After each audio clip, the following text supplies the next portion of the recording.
Bueno, hola, aquí estoy de nuevo y vamos a continuar, ¿verdad? La clase.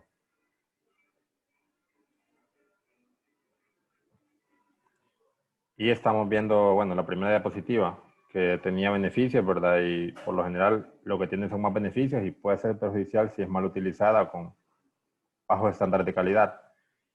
Y por acá tenemos un concepto general que dice que la radiación se define como el transporte o propagación de una energía que se realiza en forma de partículas o ondas electromagnéticas.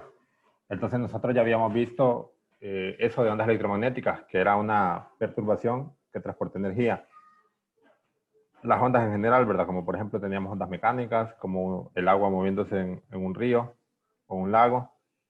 Y también habíamos visto un poquito de ondas electromagnéticas. Hoy vamos a ver más de eso.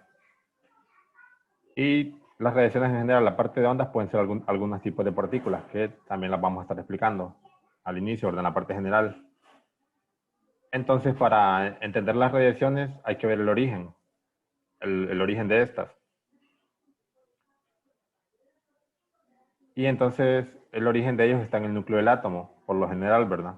Pueden haber otro origen, pero por lo general está en el núcleo del átomo. El átomo, como ustedes saben, está compuesto por un núcleo, el cual tiene neutrones y protones, y alrededor de ese núcleo hay electrones que lo están orbitando.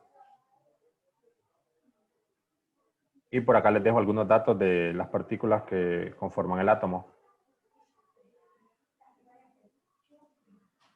Entonces, ese átomo tiene cierta cantidad de protones, que se representa por el número atómico Z. El número atómico Z es importante porque lo que nos dicen los protones de un átomo nos dice el nombre de átomo, qué átomo es en la tabla periódica. O sea, el que tiene Z igual a 1 significa que tiene un protón, ese sería el hidrógeno. El Z igual a 2 sería el helio, que es el número atómico Z, o sea, Z igual a 2. El Z igual a 3 sería el litio, y así, ¿verdad? El cuarto sería el berilio, el quinto el boro, y así sucesivamente. Entonces, este número atómico nos da el orden en la tabla periódica y nos dice qué elemento es. Aparte de eso, tenemos otro que se conoce, que se representa por N mayúscula, que es el número de neutrones. ¿Cuántos neutrones tiene? Y si nosotros sumamos los neutrones y los protones, que es lo que tenemos en el núcleo, a eso se le llaman el número nucleónico, porque son los elementos que están en el núcleo, los protones y los neutrones, o también llamado número de masa, en relación a que lo que más pesa de un átomo es lo que tiene en el núcleo. Los electrones son bastante livianos, entonces casi el porcentaje de peso que aportan los electrones es insignificante. Entonces por eso también a lo que está en el núcleo, que son los protones y neutrones, se le llama número de masa, A, o número nucleónico. Y lo pueden calcular sumando el Z y el N, porque es el número de protones más el número de neutrones. Entonces, en esta imagen de acá, lo que está en el núcleo es el número de masa o número nucleónico, que son los protones y los neutrones sumados por esta fórmula, que el número másico igual a Z más N. Y existen diferentes variedades de átomos, entonces cada uno puede estar especificado por cuántos, se puede especificar qué tipo de nucleón es,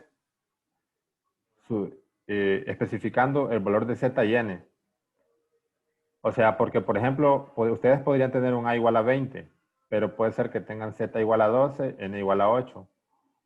O también podrían conseguir el mismo 20 con Z igual a 11 y N igual a 9, o sea que sumado den 20. Pero si ustedes especifican específicamente cuántos Z tienen y cuántos N, eso en particular va a ser un nucleído. Entonces acá les voy a mostrar una tabla de nucleídos. Por ejemplo, el primero que aparece aquí es un elemento que tiene un, un protón y en total el número de abajo es el número de protones y el de arriba el número A, que incluye la suma de neutrones también. Entonces acá podemos ver número A1, el de arriba, número de protones que es el de abajo, Z igual a 1, y N, o sea, neutrones sería A menos Z. ¿Cuántos neutrones tiene? Entonces 0. El hidrógeno no tiene neutrones. El hidrógeno es un elemento que está compuesto por un protón en el núcleo y alrededor de él tiene un electrón. Ese es un tipo de hidrógeno, ¿verdad? Existen variedades de hidrógenos. También hay otro hidrógeno que en la naturaleza es más raro encontrarlo, que es el deuterón. Él sigue siendo hidrógeno porque solo tiene un protón, pero además de ese protón, acá en número másico o número de nucleído es 2. ¿Por qué? Porque tiene un neutrón adicional. Entonces, un protón más un neutrón me da 2. Entonces, número de masa, 2, porque tiene un neutrón y un nucleón, 1 más 1, 2. Número de protones, 1, y número de neutrones, 1. Tiene un neutrón. También hay otro tipo de helio que se llama tritio, que el número de masa sería 3. Es un protón y 2 neutrones. Entonces, estos son distintos nucleídos, aunque se pueda repetir el número Z. Por ejemplo, el litio, aquí vemos 2 variedades de litio. Litio tiene 3 protones, estos dos, ¿verdad? El número de abajo. Pero arriba, este litio tiene 6 de número másico, significa que tiene 3 protones y 3 neutrones. El de abajo tiene 7. 3 protones y 4 neutrones. Acá lo pueden ver. Entonces, esta tablita de nucleídos, ¿cómo están compuestos? Ya ven la variedad, ¿verdad? Que el mismo elemento puede tener distintas variedades de ese elemento. Entonces, a esas distintas variedades del mismo elemento se le conocen como isótopos, los cuales están relacionados con su núcleo. El número de electrones casi no importa, eso tiene que ver con los iones, cation o anión. Pero ahorita los isótopos tienen que ver con el núcleo. Entonces, los mismos átomos, si tienen distinto número de neutrones, es otra variedad de isótopos. Yo creo que ustedes han escuchado la prueba de, por ejemplo, carbono 14, ¿verdad? Ese es un isótopo del carbono. Acá en este ejemplo, estamos viendo 2 isótopos del cloro. Entonces, como es cloro, los dos son cloros, el Z es el mismo. El número de protones es igual a 17. Lo que cambia es el número de neutrones. Por ejemplo, aquí tenemos este con neutrones igual a 18 y hay otro que tiene 20. Me dicen que en la naturaleza se encuentran estos porcentajes, 76 y 24. Quizás no tan exacto, ¿verdad? Porque esto sumado me da 100%. Quizás sea 99 punto y algo, porque no solo existe esta variedad. Del cloro hay muchos isótopos. Si quieren, ahorita vemos algunos acá en Wikipedia, podemos ver eso. Isótopos del cloro.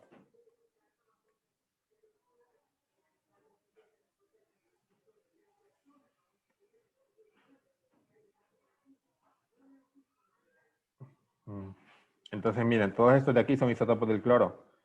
Y los que vimos ahorita, que eran el que tenía sumados me da 35, el número másico, y 37. Estos son los que están con más abundancia en la naturaleza. Los otros quizás sean conseguidos artificialmente en algún laboratorio. Aquí me dan los porcentajes que se encuentran en la naturaleza. Y me dan el número de masa, ¿verdad? Y otros datos cuánticos, que es el spin, periodo de semidesintegración, que ya lo vamos a ver, y productos de desintegración que se obtienen. ¿Qué tipo de radiación emiten cuando ellos se desintegran?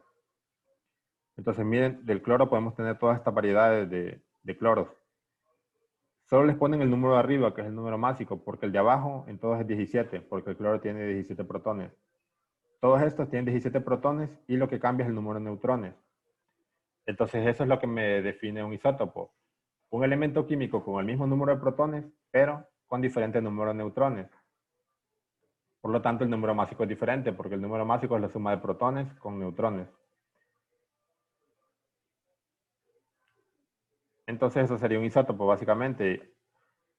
Y estos isótopos, algunos son estables y otros no. Entonces, esa estabilidad experimentalmente ya se verificó cuáles isótopos son los estables. Entonces, para elementos livianos, que el número atómico es bajo, como por ejemplo el carbono, que es 12, ¿verdad? Por acá, se fija que la tendencia es que tiene la misma cantidad de neutrones. Para 12 neutrones, perdón, para 12 protones se ocupan 12 neutrones. Entonces, esta línea más o menos aquí va en esta tendencia.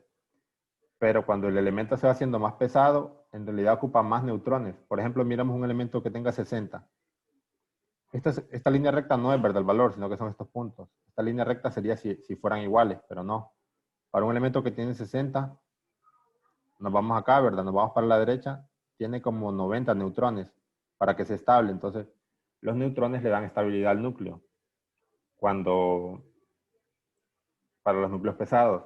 Igual, entre más neutrones no, ¿verdad? Porque si ustedes pusieran más neutrones para acá, serían también inestables, sino que es una cantidad precisa o una cantidad ya dada para cada tipo de átomo. Entonces, para cada tipo de átomo, por lo general, solo uno de sus isótopos es estable. Para el cloro, quizás los dos, hay dos, ¿verdad? Porque el otro también hay un porcentaje significativo. Entonces, algunos elementos sí pueden tener dos isótopos estables. Entonces, lo que pasa cuando un isótopo no es estable, él trata de llegar a un punto más estable, lo que tiende a la naturaleza, ¿verdad? Un punto de equilibrio. Entonces, ese núcleo se desintegra, cayendo por lo general a un elemento más liviano. Entonces, a ese se le conoce como decaimiento radioactivo.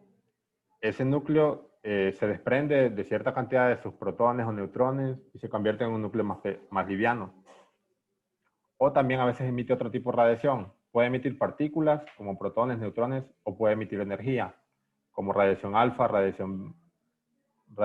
X, ¿verdad? Radiación gamma. Entonces, también emitiendo energía. Y por aquí tenemos una fórmula que se conoce como fórmula de decaimiento radiactivo. Que esta fórmula lo que me mide es, imagínense que ustedes inicialmente tienen 100 kilogramos de un elemento radioactivo.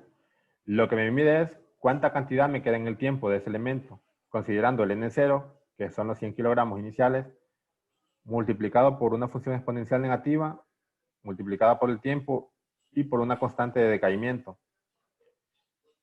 Entonces, por ejemplo, para una hora después ustedes podrían tener 80 kilogramos. Si ustedes aplican esta función les debe dar 80. ¿Cuánta cantidad tienen una hora después?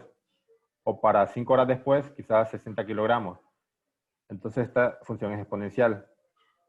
Va decayendo exponencialmente. Aparte de eso, también hay otro parámetro que también es bastante útil, que se conoce como vida media. La vida media es el tiempo que una cantidad inicial de una sustancia ha decaído a la mitad. Por ejemplo, si ustedes tuvieran esos 100 kilogramos que les mencioné antes, de cierto material radioactivo, ¿en cuánto tiempo ya solo tendríamos la mitad? O sea, ¿en cuánto tiempo tendríamos 50 kilogramos? No es que la otra parte desaparece, sino que la otra parte se transforma en otro material más liviano.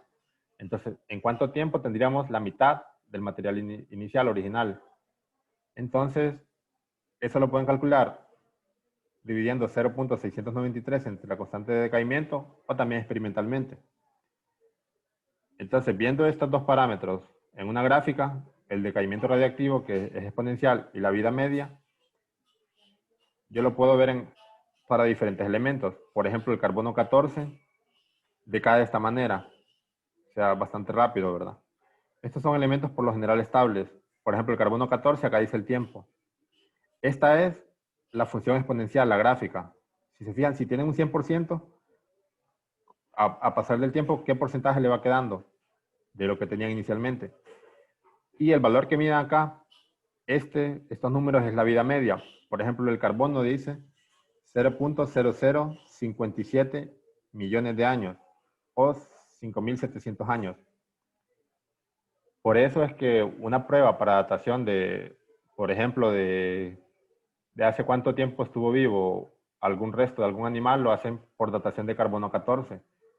Porque dentro de su metabolismo del animal, él produce naturalmente carbono 14, lo extrae de alimentos. Ahí tiene 100%, ¿verdad?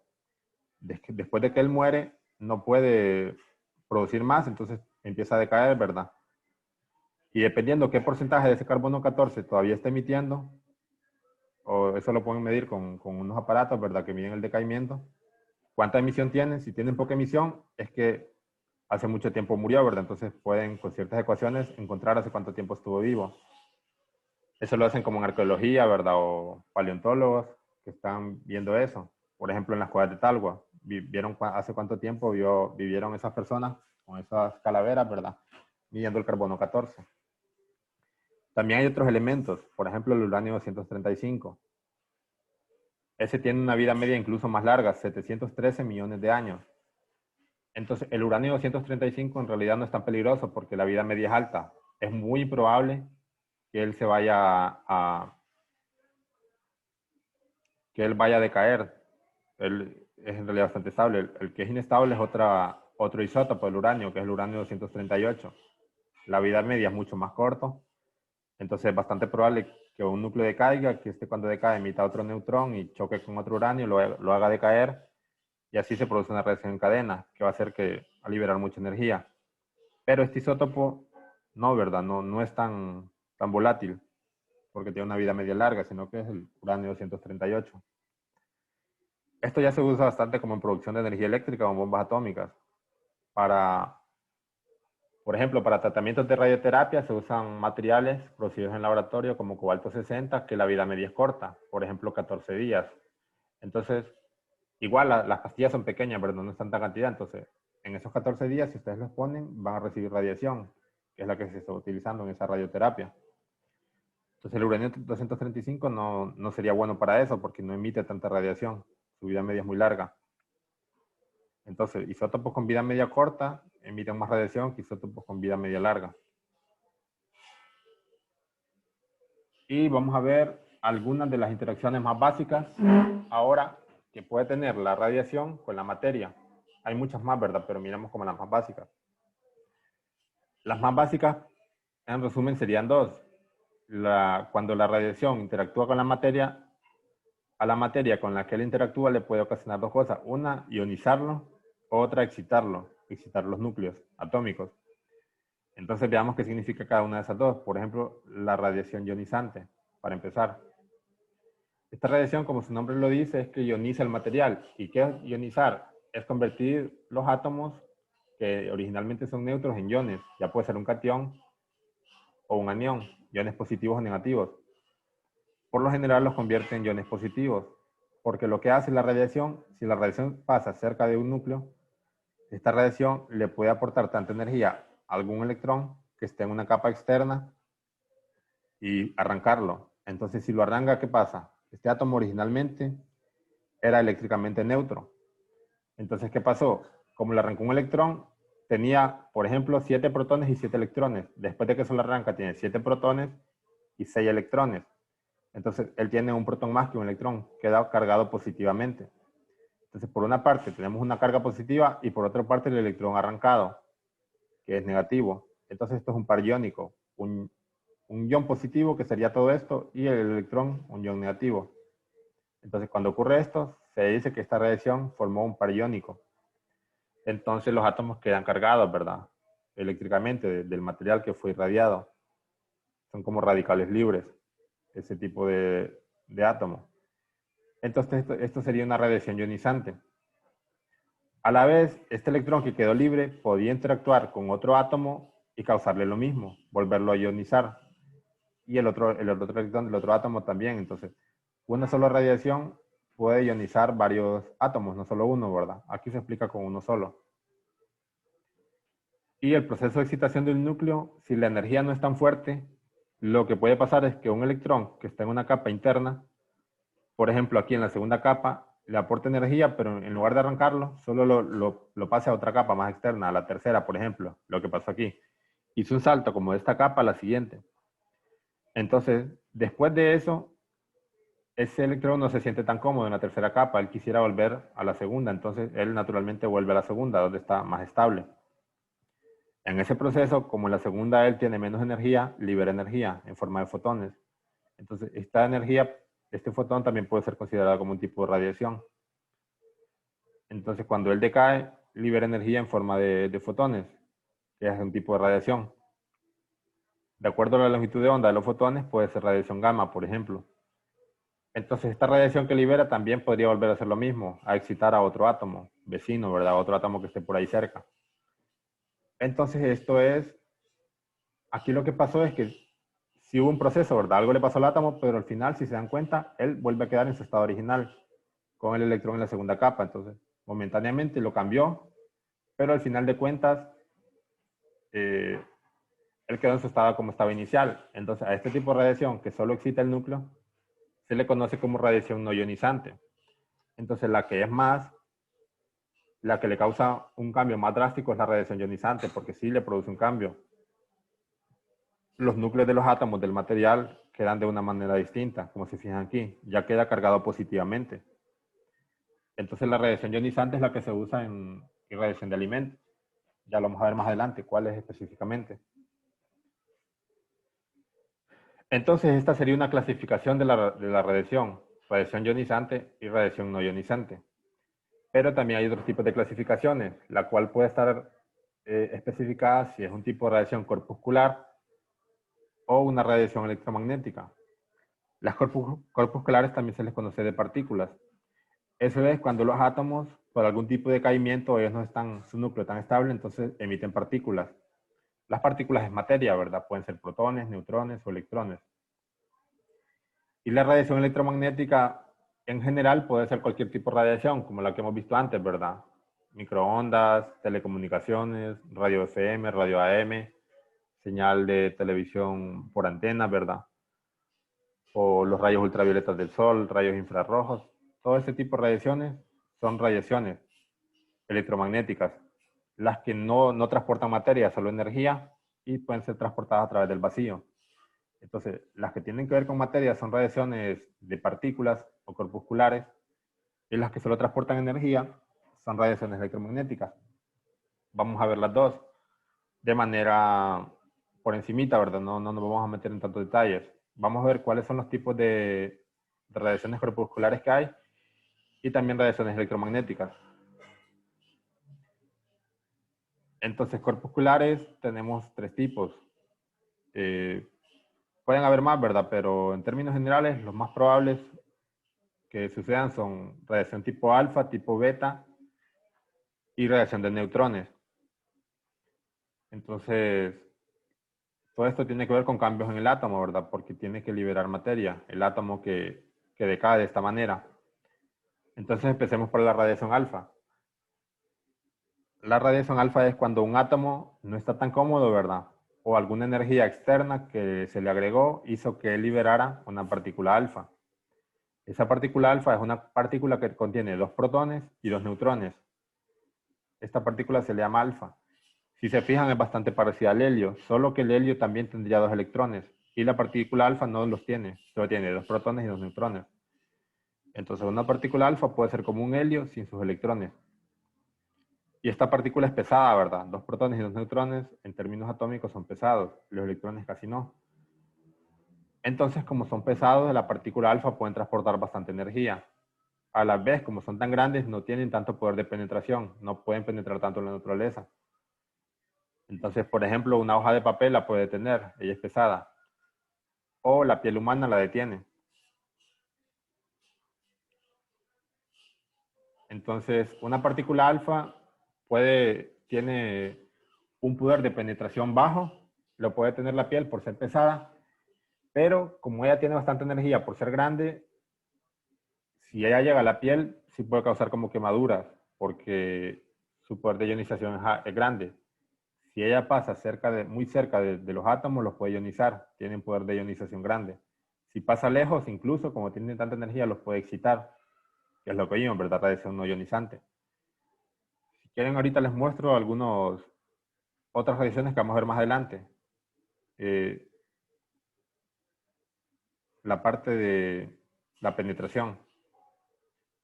Entonces, miren, la radiación alfa, que es la que vimos ahorita, o rayos alfa, que son unas partículas, ¿verdad? Dos protones, dos neutrones, como son tan grandes, el papel o la piel los pueden frenar. Eso sería una barrera para ellos.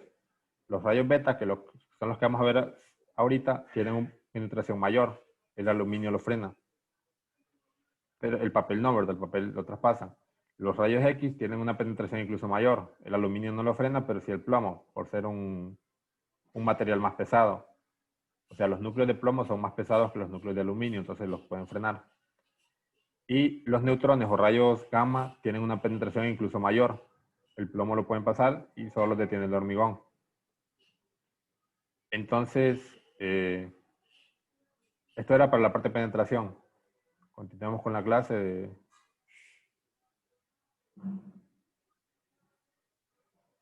Entonces la radiación alfa no tiene tanta penetración, pero donde ella llegue puede causar daño. O sea, la piel, ¿verdad? Los ojos también están bastante expuestos, los ojos de las personas, entonces son peligrosos, ¿verdad? Porque ahí hay muchas células que les pueden hacer mucho daño si lo llegan a tocar.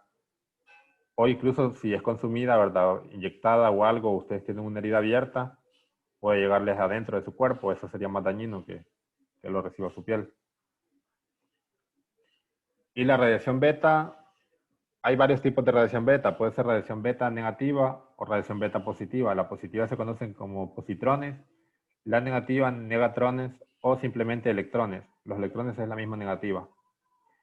Entonces los electrones son pequeños. Entonces, el poder de penetración de la radiación beta, los positrones también son pequeños, tienen el mismo tamaño que los electrones, solo que con carga positiva. Son otra partícula subatómica, o sea, partículas elementales.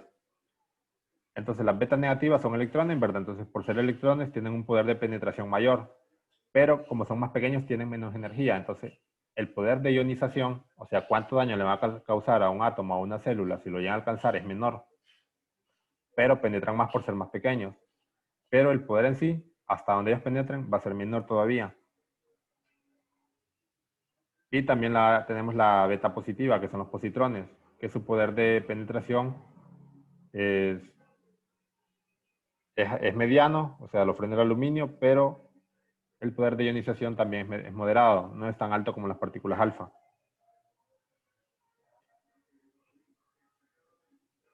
Y aquí hay más sobre eso, ¿verdad? O algunas aplicaciones, pero mejor veamos ahora otro tipo de radiación, que son neutrones. Entonces, estas son corpusculares. Vimos la radiación alfa, la radiación beta y los neutrones. Entonces, cuando un átomo tiene exceso de neutrones, recuerden la estabilidad del núcleo, ¿verdad? Solo para cierta cantidad de neutrones es estable. Si tiene muchos más, va a ser inestable. Entonces, él los tiende a liberar, perdón, para volverse más estable. Entonces, esos neutrones pueden producir ionización en forma indirecta, haciendo que la otra materia que ellos alcanzan sí emita partículas alfa, beta, partículas gamma o rayos X, que estos a la vez causan ionización. Y son muy penetrantes, debido a que son eléctricamente neutros, ¿verdad? Como los neutrones, perdón, las partículas beta son negativas o positivas, no penetran tanto, ya que los átomos las pueden desviar, porque los átomos tienen carga eléctrica. Los neutrones, como son neutros, tienen un poder de penetración mayor, pueden pasar y que los núcleos no los atraigan tanto. Entonces, por eso su penetración es mayor, a pesar de que son grandes, ¿verdad? Por el hecho de que son eléctricamente neutros. Y ahí tenemos, ¿verdad? Como cuando viendo un neutrón liberado del núcleo. Entonces, esto sería otro tipo de radiación corpuscular.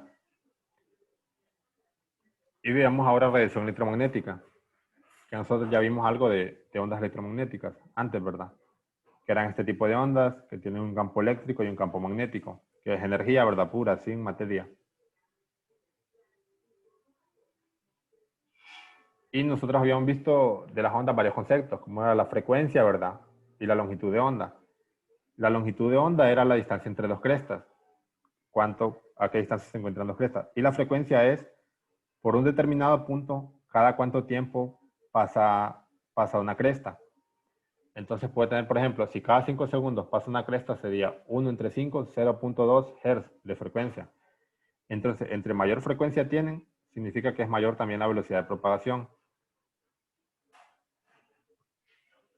Entonces aquí tenemos una ecuación para las ondas electromagnéticas en la cual nos muestra una relación entre la longitud de onda y la frecuencia. La frecuencia nosotros antes la habíamos representado por F. Si quieren aquí mismo, también representémosla por F, por el hecho de que se pueden confundir si lo miran con esta letra que se los puse aquí de la V. Entonces mejor se los pongo con la F de frecuencia, ¿verdad? Que lo habían visto así. Entonces la longitud de onda está relacionada con la frecuencia por la siguiente ecuación. IC es la velocidad de la luz en el vacío. Se usa la constante C, es una constante, ya es un valor determinado, que es aproximadamente 3 por 10 a la 8 metros por segundo, o aproximadamente 300.000 kilómetros por segundo. Entonces, las ondas electromagnéticas van a cumplir este comportamiento, donde la longitud de onda es inversamente proporcional a la frecuencia. Y aquí tenemos el espectro electromagnético, el cual nos caracteriza las ondas electromagnéticas de acuerdo a su frecuencia o a su longitud de onda, cualquiera de las dos. Por ejemplo, acá arriba las tenemos por frecuencia. Entonces vamos viendo aquí frecuencias menores, ¿verdad? 10 a la 3 Hz, 10 a la 5, 10 a la 6, esos son los radios. Después el televisor tiene estos valores de acá. El teléfono 10 a los 9 GHz, o Hertz, perdón, o 1 GHz. Después microondas, infrarrojos, que esta radiación que no nos hace daño, porque su frecuencia es baja, entonces no tienen tanta energía. Después, cuando vamos subiendo, esta radiación de acá se llama radiación a partir de cierto umbral, se le conoce como radiación ionizante, la cual tiene, como tiene una frecuencia alta, tiene bastante energía. Entonces, esa energía puede ionizar lo que ella toque, o sea, la materia que ella toque, el núcleo, ¿verdad? Si ellos pasan cerca de un núcleo, como de la piel, ¿verdad? Las células, todo eso la puede ionizar, porque tiene frecuencias altas, y por el hecho de tener frecuencias altas, tiene bastante energía. Entonces, estas ondas de acá tienen bastante energía, entonces son ionizantes. Y por acá abajo vemos cómo a medida que nos movemos para la derecha, la longitud de onda va disminuyendo. Eso tiene sentido porque a medida que aumenta la frecuencia, disminuye la longitud de onda porque están relacionadas por esta ecuación. Son inversamente proporcionales. Entonces, estas mismas ondas que tienen, las de baja frecuencia tienen una longitud de onda larga, por ejemplo, 10 a la 5 metros, la televisión de 1 metro, la longitud de onda, los teléfonos de por 10 a la menos 2 o 10 a la menos 1 y así, ¿verdad? Hasta llegar acá, por ejemplo, los rayos X, 10 a la menos 10 metros. Entonces, estos, por la longitud de onda que tienen, penetran más, ¿verdad? La longitud de onda es corta, son ondas más pequeñas, entonces tienen un poder de penetración alto. Entonces, como pueden penetrar alto, pueden, y tienen bastante energía, pueden ionizar la materia, o sea, pueden penetrar la piel, ¿verdad? Y también la ionizan porque generalmente los átomos están separados por el orden de magnitud de esto, de 10 a la menos 10, 10 a la menos 11. Entonces ellos pueden interactuar fácilmente con los átomos. Los rayos gamma penetran más todavía porque su longitud de onda es más corta.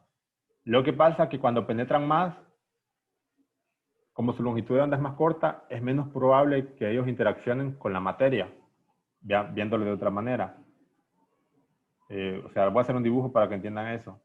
Imagínense que la materia por lo general está separada, ¿verdad? Los átomos. Imagínense que cada círculo de estos rojos es un átomo. Entonces la longitud de onda, para que el poder de ionización está relacionado con la longitud de onda. O sea, estas frecuencias tienen bastante energía, pero por el hecho de que tengan bastante energía no significa que ellas van a interactuar con la materia. Puede ser que no. Puede ser que los rayos X sean más dañinos que los rayos gamma.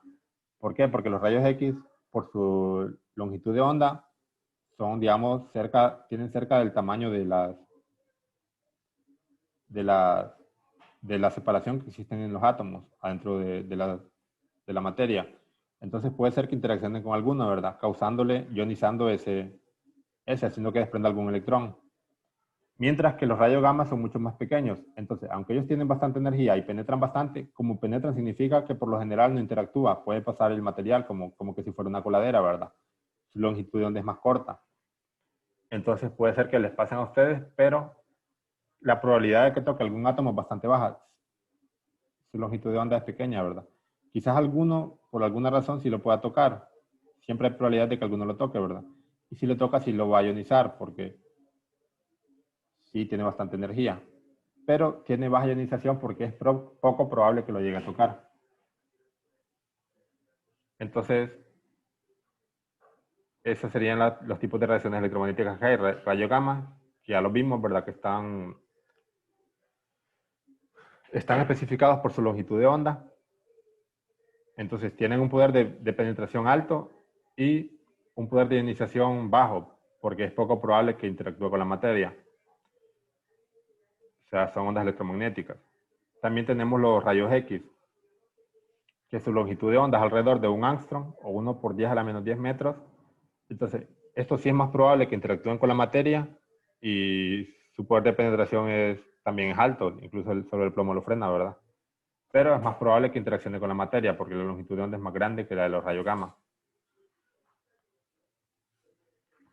Entonces estos serían como los tipos de radiaciones que hay: corpusculares, rayos alfa, rayos beta, neutrones y electromagnéticas, como los rayos X, los rayos gamma, incluso algún tipo de luz ultravioleta puede ser ionizante, que es como la que emite el sol, ¿verdad? Ahí tenemos como una foto de la primera radiografía que se hizo. Y bueno, de todo eso era en general, de irradiación. Ahora vamos a ver algunos aspectos que relacionan la irradiación con los alimentos, qué utilidades se le puede dar. No sé si tienen alguna duda hasta ahora.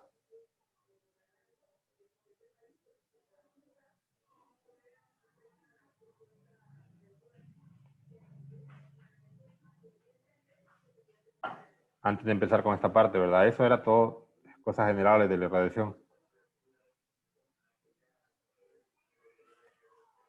Entonces, ¿verdad? Por acá les dejo el concepto que dice que la irradiación puede causar algunos beneficios que pueden obtener por otros tratamientos, como calor, refrigeración, congelación o sustancias químicas, pero no modifica la temperatura ni deja residuos.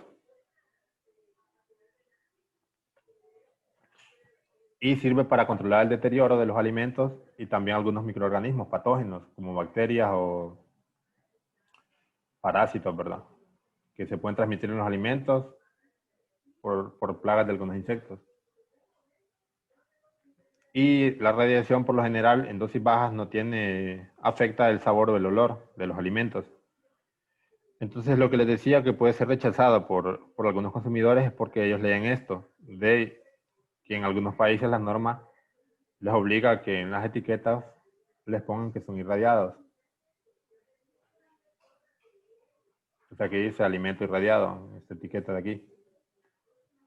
Entonces, algunos tipos de alimentos que pueden ser irradiados, y ahí les dice, aquí les dejo una tablita para que la lean después, ¿verdad? ¿Qué efectos trae? Miremos algunos de ellos para no verlos todos, ¿verdad? Por ejemplo, frutas y vegetales frescos, que dice retraso de la maduración. Eso puede ser para viajes largos, que puede ser útil, ¿verdad? Si va a un contenedor, por ejemplo, yo veo una aplicación que puede ser útil en Honduras, es que haya una planta en el sur para poder exportar melones, ¿verdad? Ahí a lugares más lejanos, como a Corea del Sur o algo al sudeste asiático. Entonces, eso va a retrasar la maduración. También va a evitar que se le pudran, ¿verdad? Algunos, ¿verdad? Si ya están muy maduros. También lo va a desinfectar de insectos y control de microorganismos alterantes. Entonces, como salmonela, ¿verdad? Otros microorganismos, otro tipo de bacterias también las pueden matar. Entonces, por lo general es bastante bueno para matar bacterias y parásitos. Virus no tanto, ¿verdad? Pero sí reduce la cantidad, pero no les afecta tanto. Y a ver qué otro por acá interesante. Básicamente es lo mismo en algunos, ¿verdad? Control de microorganismos o retrasar la maduración, esterilización, perdón. Entonces acá tienen todo el objetivo para cada tipo de alimento. A ver si hay algún objetivo distinto al que les mencioné. Bueno, esos son en general, ¿verdad? Dice bulbos, tubérculos y raíces, inhibición de la brotación durante el almacenamiento, o sea que no vaya a germinar como una papa, ¿verdad? O una cebolla. Entonces eso evita que germinen muy rápido.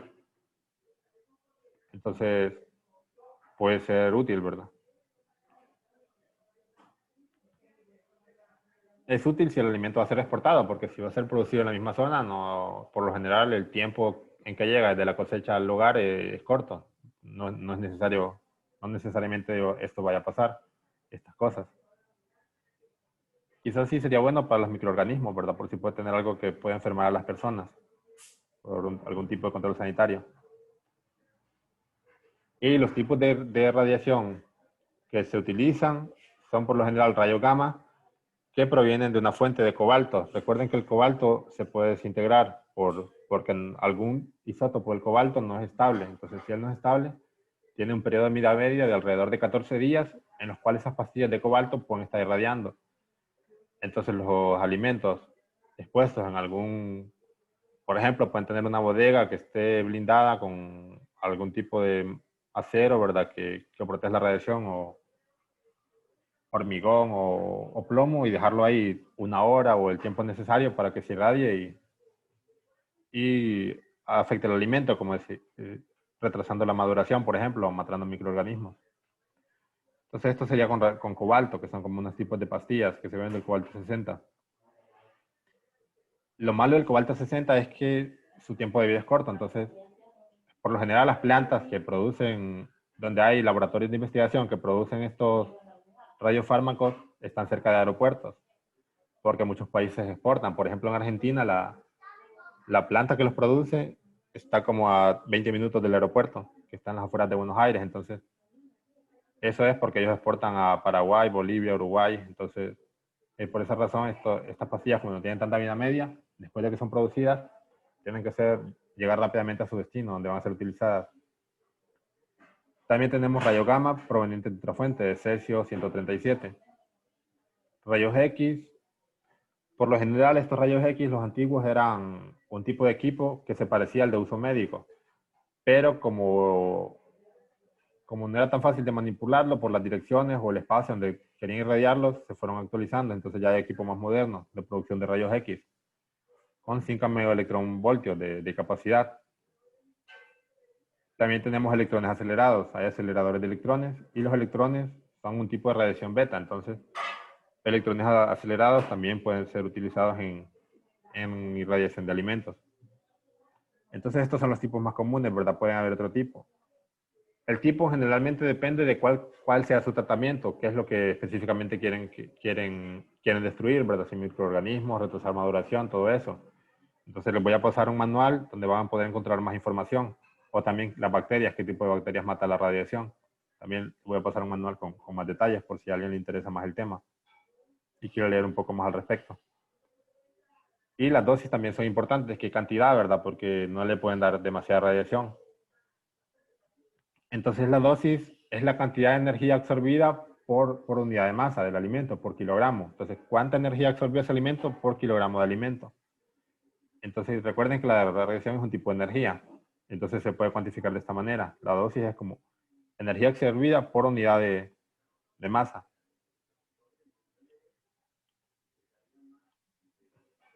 Y también tienen que tener en cuenta cuánta dosis le van a aplicar, no pasarse, ¿verdad? Tienen que mantener las dosis bajas, lo más bajo posible para su propósito. Entonces, la dosis se mide en una unidad que se llama Gray. Y se escribe G mayúscula y Y minúscula. Entonces, un Gray es la cantidad de energía equivalente a un joule aplicado a un kilogramo de alimento o de material, ¿verdad? Un joule por cada kilogramo de energía, o sea, un joule de energía por cada kilogramo se llama un Gray, que es una dosis de radiación. Entonces, esa dosis a veces se puede llamar en kilogray, porque a veces estas dosis son muy bajas. Entonces, por ejemplo, 10 kilograys serían 10.000 grays. El kilo viene de 1000, ¿verdad? Y en realidad esta es una dosis bastante pequeña, no es tanta energía, porque, por ejemplo, un joule lo que hace es que elevar la cantidad de 1 kilogramo de agua en 2 grados Celsius.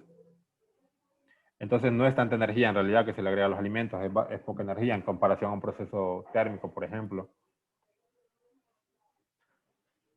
Entonces aquí, de acuerdo a la dosis, reciben diferentes nombres, como radiopertización, raditización o radicidación.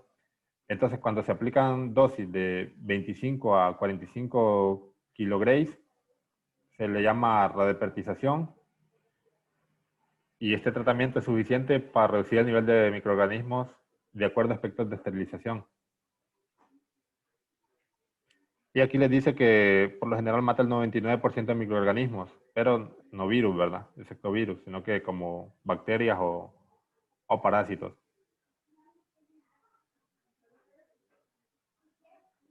Y aquí les va diciendo los niveles de radiación, esto lo pueden leer, ¿verdad? De acuerdo a qué tipo de microorganismos puede matar o puede reducirlo, ¿verdad? Al 99%.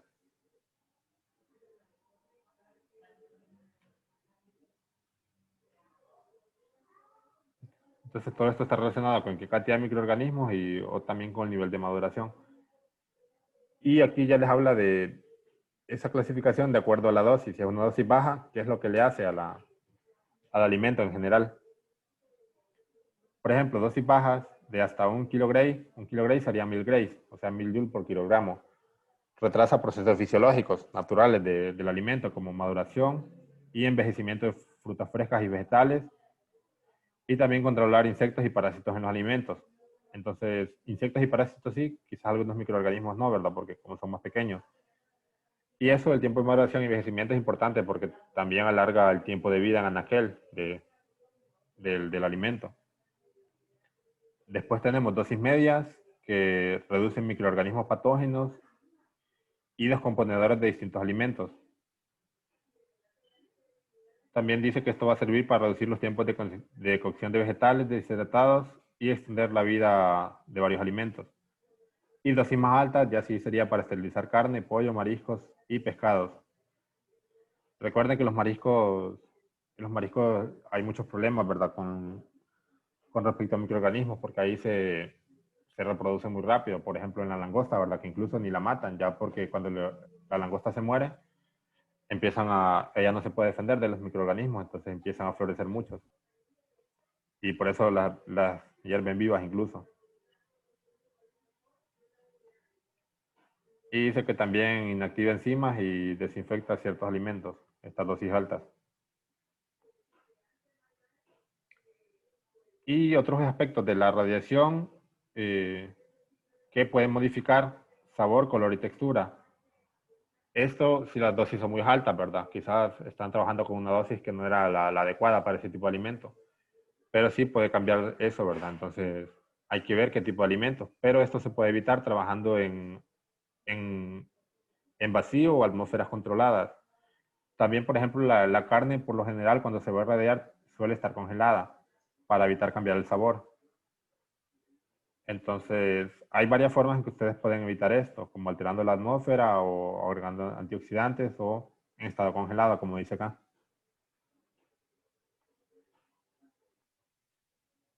Y los beneficios que tenemos, por lo general, son los siguientes.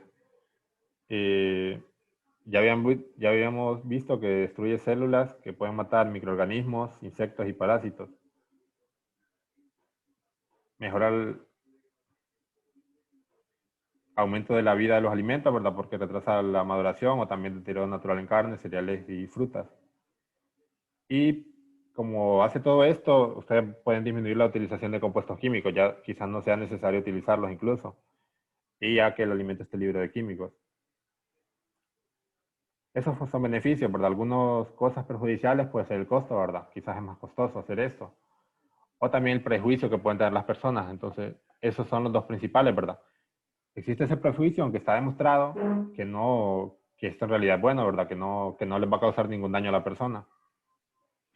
Y otros aspectos que debemos considerar de la radiación es que los alimentos no los hace que sean radiactivos, sino que radiactivos en el proceso. Ya después de eso, no es que el alimento va a ser radiactivo, no es que si ustedes se lo comen después van a quedar radiactivos, nada de eso, sino que solo es el proceso que se le aplica la radiación. El alimento elimina todo eso y el alimento queda igual, no queda radioactivo.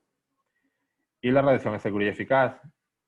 Eso lo han demostrado, por ejemplo, 40 años, ¿verdad? De que esto se está aplicando en Estados Unidos en algunos tipos de alimentos, como en trigo, ¿verdad? O lechuga incluso, por algunos pesticidas que tiene, ¿verdad? O brócoli, lo han utilizado. Y no ha causado ningún problema a ninguna persona, entonces ya hay confiabilidad en el método. Y los alimentos irradiados también se tienen que manipular con seguridad. O sea, ya en el proceso cuando se está haciendo, ¿verdad? La radiación.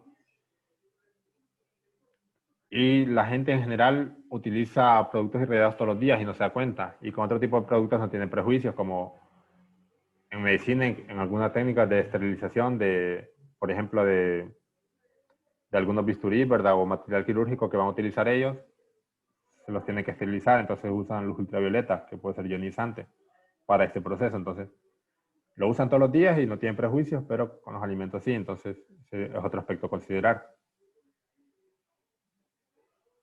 Y también hay que considerar la radioprotección de las personas que están trabajando en este tipo de plantas, ya que la radiación, cuando es mucho tiempo expuesta o en dosis altas, puede causar daño a los tejidos vivos del cuerpo de las personas. Y acá tenemos una tabla o sea, el daño no es parejo, no es igual para la piel, que puede ser lo que puede ser para los ojos o para algunos órganos de su cuerpo. Entonces, una tabla en orden de mayor a menor sensibilidad. Entonces, estos serían como las partes más sensibles del cuerpo, a menor sensibilidad. Entonces, el objetivo es que la persona esté segura, ¿verdad? Y que no vaya a tener ningún efecto biológico sobre su salud por la radiación que la persona recibió. Y las cosas que tomar en cuenta es la justificación, si es necesario que las personas estén trabajando en ese tipo de lugar, ¿verdad? Optimización del proceso, es decir, disminuir el tiempo que están siendo expuestas, o también el equipo de radioprotección que usen, y que en ningún momento vayan a estar expuestos a dosis más altas de las permitidas. Las dosis por lo general para personas que trabajan con radiación son de 20 milisievert por año. Milisievert es una unidad para medir radiación. Entonces, es esta cantidad por año, pero en promedio puede ser que un año tengan 25, ¿verdad? O 30. Pero lo más importante es que en 5 años consecutivos no reciban más de 100 milisieverts en ese tiempo. Eso en promedio para el cuerpo, pero hay partes más sensibles. Por ejemplo, el ojo cristalino no más de 150 por milisievert por año, ¿verdad? O la piel, 500 milisievert por año. Y eso sería todo, ¿verdad? Entonces son aspectos generales, ya que algo se les puede servir, ¿verdad? Si a ustedes les interesa el tema, yo les voy a pasar algunos manuales y pueden ir leyendo, ¿verdad? Y es interesante esto porque ustedes quizás en su futuro, su práctica, si de algún modo se puede dar, pueden obtener alguna beca para ir a algún lugar donde se haga esto, ¿verdad? Y tratarlo de implementar en el país, ver si es factible que se llegue a hacer este tipo de tratamiento, ¿verdad? Si es económicamente rentable, si a alguien le va a beneficiar. Entonces esto, quizás ¿cómo se llama la Organización Mundial de Alimentos? Bueno, ella quizás pueda dar tipos de becas, ¿verdad? O a veces la OEA da becas para que puedan ir a Argentina y hay plantas, ¿verdad? Entonces puedan estudiar ese tipo de cosas. Hay incluso una especialización que se llama en protección radiológica, pero solo es para protección. Pero pueden hacer su tesis en el tema de alimentos.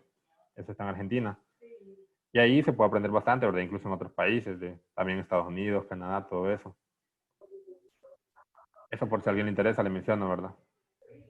Y bueno, eso sería todo y gracias por su atención. Cualquier duda me la pueden hacer ahora, ¿verdad? Y el repaso lo podemos hacer el sábado o el lunes si quieren. No sé a ustedes qué día les parece mejor.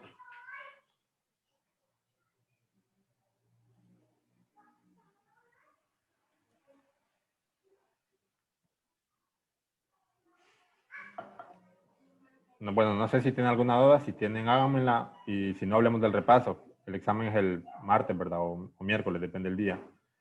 Si ustedes pueden, el martes sería mejor porque la reposición es el jueves. El martes les voy a aplicar a la sección B y la sección A el miércoles. Los que puedan de la sección A hacerlo el martes sería mejor. Así tienen más tiempo, si alguien está en peligro de ir a reposición, de estudiar, ya que la reposición va a ser el jueves. Y acuérdense que tienen que sacar más de 18 en los 3 exámenes. Por eso les digo de la reposición, pero la mayoría van pasando. Quizás solo 1 o 2 por sección van abajo de 6. Bueno, entonces el repaso quieren que lo hagamos el sábado o el lunes. El sábado mejor. Pero lo haríamos en la mañana o en la tarde si fuera el sábado. Sería en la tarde como entre las 3 y las 4, a la hora que ustedes quieran empezar, a las 3:30, puede ser o 4. Por mí estoy en el sábado también. Y los demás hablen ahora, ¿verdad? Si no. El sábado está bien. Yo la verdad el sábado no puedo. A mí me gustaría el lunes, la verdad. A mí igual el lunes, Lee. Yo también el lunes. Yo creo que hay que ver. Vallarta también piensa El que lunes. el lunes. El lunes, Lee. Entonces, creo que van diciendo más personas que el lunes. Entonces, yo creo que el lunes, pero el lunes tiene que ser, no puede ser a las 4, porque a las 4 voy a dar de otra, de biofísica, puede ser a las 2:30, si es el lunes. No sé si tiene clase o está disponible el lunes a las 2:30.